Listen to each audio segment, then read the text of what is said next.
Good morning guys. आज हम कक्षा 11 के जीव विज्ञान में नेक्स्ट टॉपिक न्यूक्लिक अम्ल डिस्कस करेंगे। इसके पहले वाले वीडियो में हमने जीव द्रव्य की रासायनिक प्रकृति के बारे में चर्चा की थी। ठीक है बच्चों, तो आज हम न्यूक्लिक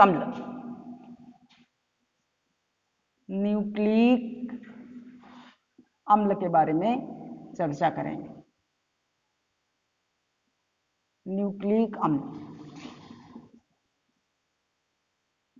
न्यूक्लिक एसिड,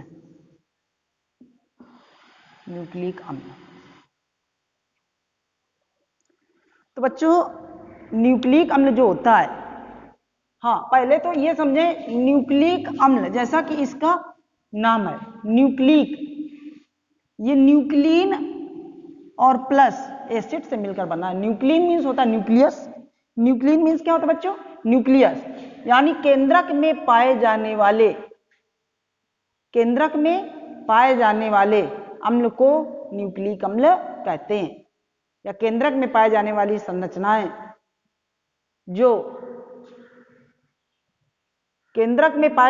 संरचनाएं जो क्रोमोसोम के अंदर या गुणसूत्र के अंदर होती हैं, उन्हें हम क्या कहते हैं? न्यूक्लिक अम्ल कहते हैं।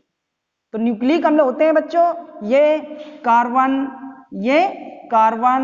हाइड्रोजन, ऑक्सीजन, नाइट्रोजन, सल्फर तथा प्रोटीन के बने यौगिक हैं। न्यूक्लिक अम्ल carbon, hydrogen, oxygen, nitrogen, sulphur तथा फास्फोरस। न्यूक्लिक अम्ल carbon, hydrogen, oxygen, nitrogen, sulphur तथा प्रोटीन के बने यौगिक हैं या कार्बनिक पदार्थ हैं। ये दो प्रकार के होते हैं और केंद्रक में पाए जाते हैं। ये दो प्रकार के होते हैं और केंद्रक में पाए जाते हैं। नंबर एक डीऑक्सी राइबो न्यूक्लिक अम्ल, डीऑक्सी राइबो न्यूक्लिक अम्ल, डीऑक्सी राइबो न्यूक्लिक एसिड। संक्षेप में इसको कहते हैं डीएनए। क्या कहते हैं बच्चों? डीएनए। डी से हो गया डीऑक्सी, डी से क्या हो गया बच्चों? Deoxy ribo. एन से हो गया न्यूक्लिक, ए से हो गया एसिड। डी से हो गया बच्चों डीऑक्सी राइबो, एन से न्यूक्लिक, ए से एसिड। तो डीएनए का क्या नाम है? डीऑक्सी राइबो न्यूक्लिक अम्ल। एक नंबर का क्वेश्चन बोर्ड परीक्षा में कभी कभी पूछ लिया जाता है, डीएनए और आरएनए का फुल फॉर्म बताएं। ठीक है, तो लेकिन अब ये हाई स्कूल में पूछा जाता है, आप लोगों में थोड़ी पूछा जाएगा। आप लोग तो फर्स्ट ईयर में आ गए हैं, इसलिए आप लोगों को तो पहले ही जानकारी होगी कि डीएनए का और फुल फॉर्म आरएनए का क्या होता है। नंबर दूसरा होता है राइबो न्यूक्लिक अम्ल, राइबो न्यूक्लिक एसिड, इसको कहते हैं RNA, ribo nucleic acid. R से हो गया राइबो, एन से हो गया न्यूक्लिक, ए से हो गया एसिड। तो ये हो गया राइबो न्यूक्लिक एसिड, आरएनए। ठीक है, तो इसके बाद ये तो तुम्हारा न्यूक्लिक अम्ल के बारे में बच्चों समझ में आ गया ना, कि ये कितने प्रकार के होते हैं और किस किस चीज से मिलकर बने होते हैं। इसके बाद जीव द्रव्य के विभिन्न भाग, अगली हेडिंग है जीव द्रव्य के विभिन्न भाग। हाँ, देखते हैं जीव द्रव्य के विभिन्न भाग।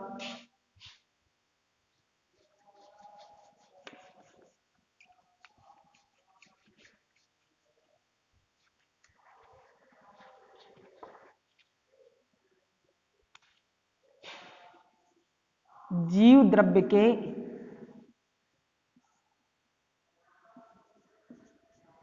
विभिन्न जीव द्रव्य के विभिन्न भाग। तो जीव द्रव्य के मुख्य दो भाग होते हैं। नंबर एक कोशिका द्रव्य, कोशिका द्रव्य, और नंबर दूसरा केंद्रक। ये बच्चों हमने टेबल में आप लोगों को पहले बता दिया, जिसने टेबल ढंग से देखा होगा वो, या वीडियो में भी इसको हमने बताया था और इसका हमने नोट्स भी भेजा था, तो दोनों में से आप देख सकते हैं। तो जीव द्रव्य के विभिन्न भाग, जीव द्रव्य को अंग्रेजी में प्रोटोप्लाज्म कहते हैं, कोशिका द्रव्य को क्या कहते हैं, साइटोप्लाज्म, साइटोप्लाज्म। और केंद्रक को सबको पता है, क्या कहते हैं, न्यूक्लियस, न्यूक्लियस। तो कोशिका द्रव्य बच्चों जो होता है, यह इसके तीन मुख्य भाग होते हैं।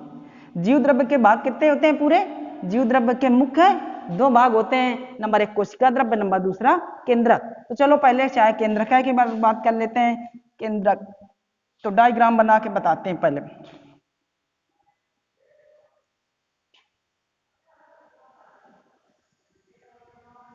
ये आपका केंद्रक है, ये आपका क्या है, केंद्रक।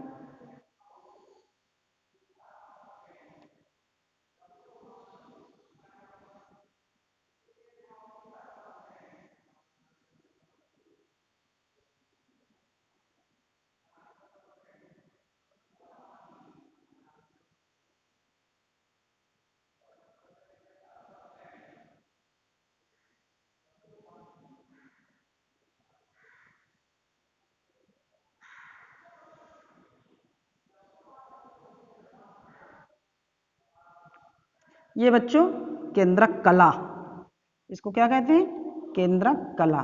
ये ऐसे जुड़ी होती है, ऐसे, ये केंद्रक कला, केंद्रक कला, ठीक है। इसको क्या कहते हैं, केंद्रक कला। केंद्रक के मुख्य चार भाग होते हैं। तो सबसे पहले क्या है, केंद्रक कला। केंद्रक कला को क्या कहते हैं, न्यूक्लियर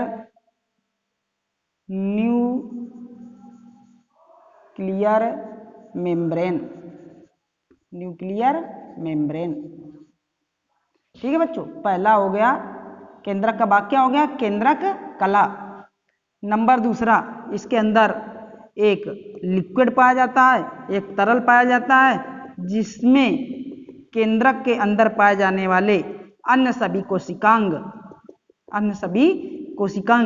तैरते रहते हैं। तो इस लिक्विड को नाम दिया गया है केंद्रक द्रव्य, केंद्रक द्रव्य। तो नंबर दूसरा क्या हो गया, केंद्रक द्रव्य। केंद्रक में पाए जाने वाले द्रव्य को केंद्रक द्रव्य कहते हैं, और अंग्रेजी में इसे कहते हैं न्यूक्लियोप्लाज्म, न्यूक्लियोप्लाज्म, ठीक बच्चों।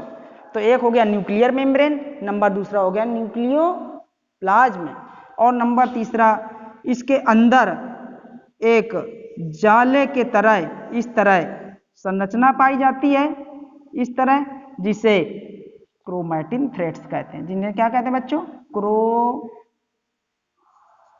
क्रोमैटिन थ्रेड्स, क्रोमैटिन थ्रेड्स यानी क्रोमैटिन धागे। जब कोशिका विभाजित हो रही होती है, कोशिका विभाजन की एनाफेज अवस्था में ये क्रोमैटिन धागे संघनित होकर के छोटे और मोटे हो जाते हैं, जिन्हें अब फिर क्या कहने लगते हैं, गुणसूत्र कहते हैं। तो यानी इन्हीं क्रोमैटिन धागों से आगे चल करके क्या बनते हैं, गुणसूत्र बनते हैं। तो नंबर कितने हो गए, 3। और नंबर चौथा, केंद्रक के अंदर इस तरह से केंद्रिका पाई जाती है, तो इसे कहते हैं न्यूक्लियोलस, न्यूक्लियोलस। तो 4 भाग हो गए केंद्रक के, केंद्रक कला, केंद्रक द्रव्य, क्रोमैटिन धागे, केंद्रिका। इस प्रकार केंद्रक के मुख्य 4 भाग होते हैं, ठीक है। अब इनके बारे में बाद में चर्चा करेंगे, सभी के बारे में। केवल अभी हमने केवल इसी के बारे में, जीव द्रव्य के भाग के बारे में हमने चर्चा की है। तो अब कोशिका द्रव्य के भाग जो होते हैं, कोशिका द्रव्य के मुख्य 3 भाग होते हैं। कोशिका द्रव्य के मुख्य कितने भाग होते हैं बच्चों, 3 होते हैं। नंबर 1 जीव द्रव्य कला, जीव द्रव्य कला। चलो पहले इसको समझा लेते हैं कैसे जीव द्रव्य कला। मान लीजिए सपोज करते हैं ये एक हमने एक कोशिका बना दिया, ये हमने एक कोशिका बना दिया, ये एक हमने पादप कोशिका बच्चों बना रहे हैं, ये हमने एक पादप कोशिका बना दिया। ठीक बच्चों, ये हमने एक पादप कोशिका की संरचना बना दी। तो ये किनारे किनारे, ये तो तुम्हारी सेल वाल है, सेल वाल के किनारे किनारे एक मेम्ब्रेन पाई जाती है जिसे जीव द्रव्य कला कहते हैं। इसी को प्लाज्मा मेम्ब्रेन भी कहते हैं, प्लाज्मा मेम्ब्रेन को ही जीव द्रव्य कला कहते हैं। इस प्रकार ठीक बच्चों, इस जगह केंद्रक पाया जाता है, केंद्रक के चारों ओर ऐसे ऐसे चारों ओर नहीं ऐसे इस प्रकार कुछ वैक्यूल्स यानी रिक्तिकाएं पाई जाती हैं। और यहाँ पर भी माइटोकॉन्ड्रिया पाई जाती है, हरित लवक पाया जाता है, एंडोप्लाज्मिक रेटिकुलम पाया जाता है। तो कुल मिला के हम जो पढ़ रहे हैं केवल अभी उसी के बारे में चर्चा करेंगे और ज़्यादा कोशिकांगों के बारे में अभी नहीं पढ़ेंगे। ठीक है, इस तरह ये हो गई कोशिका। ठीक बच्चों, तो ये तुम्हारी कोशिका भित्ति। ये क्या है बच्चों? कोशिका भित्ति। कोशिका भित्ति को अंग्रेजी में क्या कहते हैं? Cell wall. चूंकि आप लोग फर्स्ट ईयर में हैं इसलिए सारे नामांकन अंग्रेजी में करना पड़ेगा। सेल वॉल ये तुम्हारी है वैक्यूल्स, वैक्यूल्स, इसे अंग्रेजी हिंदी में रिक्तिका कहते हैं। वैक्यूल्स, वैक्यूल्स जो होती है इसके अंदर सेल सैप भरा होता है, सेल सैप, सेल सैप। और इसकी जो मेम्ब्रेन होती है इसको कहते हैं टोनोप्लास्ट। इसको क्या कहते हैं बच्चों? Tonoplast, tonoplast. और ये जो लिक्विड भरा है कोशिका के अंदर इसको क्या कहते हैं? इसको कहते हैं साइटोप्लाज्म। बच्चों क्या कहते हैं? साइटोप्लाज्म। साइटोप्लाज्म को हिंदी में कहते हैं कोशिका द्रव्य। ठीक है, तो कोशिका द्रव्य के ही भाग पूछ रहा है। तो कोशिका द्रव्य के हमने बताया कितने भाग होते हैं? 3 भाग होते हैं। तो जीव द्रव्य कला हो गई। तो जीव द्रव्य कला देखो, ये प्लाज्मा मेम्ब्रेन, ये क्या है? ये तुम्हारे किनारे किनारे जो सेल वॉल से सटी हुई है, हमने एक लाइन बनाई है डैश डैश करके, ये क्या है? प्लाज्मा मेम्ब्रेन है। Plasma membrane, plasma membrane, plasma membrane. Plasma membrane को हिंदी में क्या कहते हैं? जीव द्रव्य कला। तो एक तो ये किसका? साइटोप्लाज्म का ही भाग हो गया ना, जो इसके अंदर लिक्विड, हमने बताया था कि जो लिक्विड पाया जाता है उसी को हम क्या कहते हैं? साइटोप्लाज्म कहते हैं। तो प्लाज्मा मेम्ब्रेन जीव द्रव्य कला पहला हो गया। नंबर दूसरा, इसकी जो वैक्यूल्स यानी रिक्तिका की जो बाउंड्री होती है, जो बाउंड्री होती है वो टोनोप्लास्ट की बनी होती है। ये भी जीव द्रव्य का, ये भी कोशिका द्रव्य का ही भाग है। तो ये हमने टोनोप्लास्ट बना दिया है। तो नंबर दूसरा क्या है? यहाँ पे लिखेंगे टोनोप्लास्ट। क्या लिखेंगे बच्चों? टोनोप्लास्ट। ठीक है बच्चों। और नंबर तीसरा, अब देखो ये तुम्हारी जीव द्रव्य कला है यानी कि प्लाज्मा मेम्ब्रेन, ये हो गया टोनोप्लास्ट। इसके बीच में भी तो ये पाया जाता है। तो जीव द्रव्य कला तथा टोनोप्लास्ट के मध्य का भाग। ठीक है, तो क्या लिखेंगे? जीव द्रव्य कला, जीव द्रव्य कला तथा टोनोप्लास्ट, तथा टोनोप्लास्ट, टोनोप्लास्ट के मध्य का भाग। ये भी तो कोशिका द्रव्य ही है, ये भी तो कोशिका द्रव्य ही है। तो ये कोशिका द्रव्य के 3 भाग होते हैं, जीव द्रव्य कला, टोनोप्लास्ट, जीव द्रव्य कला तथा टोनोप्लास्ट के मध्य का भाग। बात समझ में आई बच्चों? अब इनकी एक एक करके चर्चा करेंगे, फिर नेक्स्ट टॉपिक अगले दिन बताया जाएगा। तो आज के लिए इतना ही। ठीक है, थैंक यू बच्चों।